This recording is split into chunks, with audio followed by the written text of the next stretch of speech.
Bonjour, aujourd'hui on se retrouve pour le test du répéteur Wi-Fi de Netgear, le Nighthawk X6S.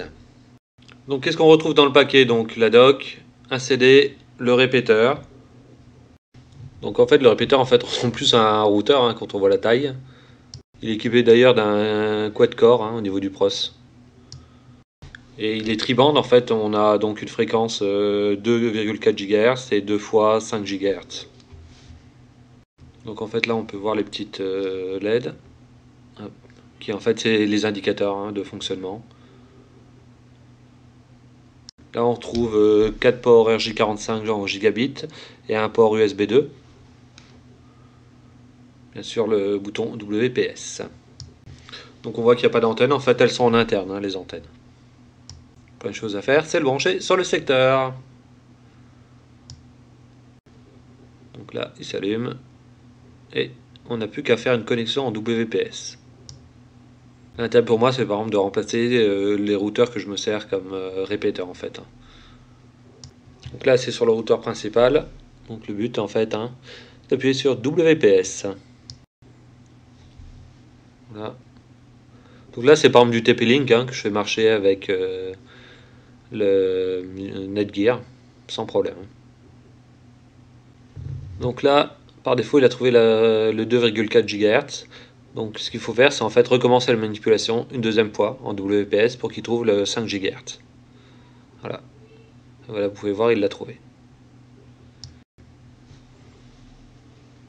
Donc c'était assez simple à faire, donc ça prend quelques minutes. Donc là en fait par défaut il a pris directement le même nom que le routeur principal au niveau du Wi-Fi. Donc là j'ai fait un filtre, donc on voit plus que le routeur, le TP-Link, et le répéteur, le Netgear. Donc on peut voir qu'en fait de l'endroit où je me trouve on est à 48% de Wi-Fi et 58% de Wi-Fi, alors qu'avec le routeur on est à 26 et 10%. Moi ce que je vous conseille c'est en fait de vous connecter aussi directement sur le répéteur. Pourquoi il faut faire ça? Parce que là comme vous voyez je me suis connecté dessus et je peux accéder directement donc à l'interface et je peux voir qu'il y a une mise à jour. Donc par défaut en fait le firmware est en 1.0.0.82. Moi là je suis passé en 1.0.0.102 et au niveau des mises à jour des langues j'étais en 1.0.061 et je passe en 1.0082. Voilà, la mise à jour c'est tout simple à faire, il suffit de cliquer et c'est bon. On n'a pas besoin d'aller chercher le firmware, c'est lui qui s'occupe de tout. Donc dans les configs on peut voir qu'on peut en fait changer les noms du Wi-Fi, on peut changer aussi le channel, la vitesse, enfin on peut vraiment tout faire. Même changer le mot de passe si on veut. Si on ne veut pas récupérer en fait celui du réseau par défaut. Les menus sont clairs, il n'y a pas à dire.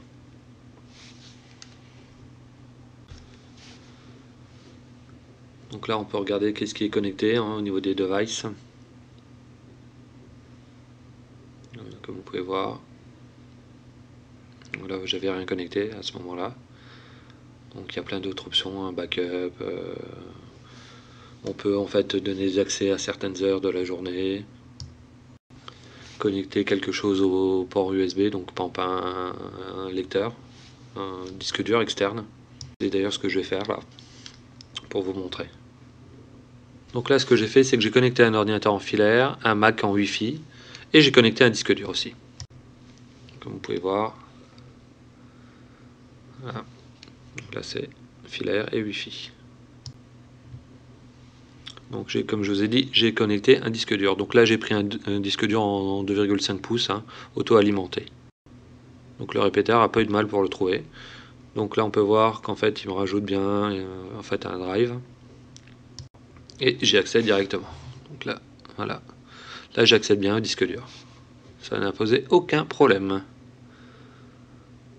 Comme vous pouvez voir. Donc je trouve en fait que l'utilisation est super simple. J'ai eu aucun problème. Je suis même étonné. Et on peut voir qu'on peut mettre un peu de tout ce qu'on veut. On mélanger en fait Netgear, TP-Link, ce qu'on veut. Le seul truc c'est que l'appareil est assez gros. Comme vous voulez, les prises RJ45 c'est super pratique. Enfin, moi j'ai bien aimé. J'aime bien. Voilà, à la prochaine!